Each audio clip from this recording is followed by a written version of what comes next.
File. In this November 6, 2017, file photo, a pair of American Airlines jets are parked on the airport apron at Miami International Airport in Miami. American Airlines is threatening to prohibit customers from making changes to non-refundable tickets if Congress makes good on a proposal to crack down on unreasonable airline fees. American CEO Doug Park says his airline would be acting just like many other businesses when customers want to swap their ticket for a different flight or for another day. "We, like the baseball team, like the opera, would say, we're sorry, it was non-refundable," Park said this week. AP photo, Wilfred Oley. File. American Airlines is threatening to prohibit customers from making changes to non-refundable tickets if Congress makes good on a proposal to crack down on unreasonable airline fees. Fort Worth, Texas. AP. American Airlines is threatening to prohibit customers from making changes to non-refundable tickets if Congress makes good on a proposal to crack down on what critics call unreasonable airline fees. American CEO Doug Park says that his airline would be acting just like many other businesses when customers want to swap their ticket for a different flight or for another day.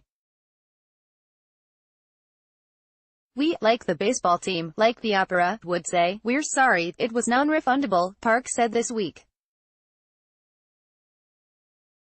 Parker made the comments as the airline industry's main trade group mobilizes to defeat a proposal in Congress to limit airline fees. Changing a domestic ticket on the largest airlines typically costs $200. Last year, U.S. carriers collected nearly $2.9 billion in change fees. American led the pack with $878 million. The Senate has voted to tell the Transportation Department to make sure that various fees, including ticket change and baggage charges, reflect the airline's actual cost for providing the extra service.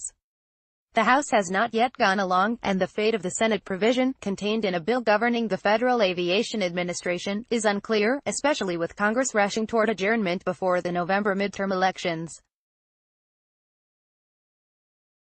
The Trump administration opposes the fees provision.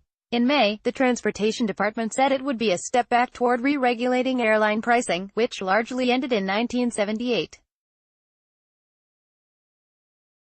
Parker said that if the provision becomes law, American would almost certainly eliminate the option for customers to change their ticket if they bought a non-refundable fare, the most affordable type of tickets. The CEO concedes that it doesn't cost American $200 to change a customer's ticket. "That's not the point," he says. "We knew that seat was going to be filled. It allowed us to do other things as we sold the rest of the airplane," he says.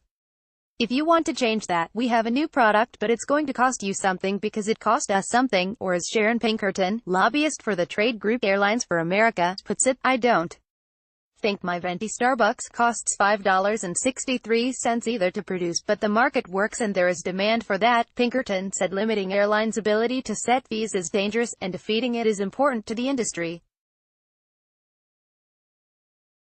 "It would be a tricky business decision for American, Delta or United to bar customers from changing non-refundable tickets. For one thing, a large competitor, Southwest Airlines, does not charge fees for changing or canceling a ticket.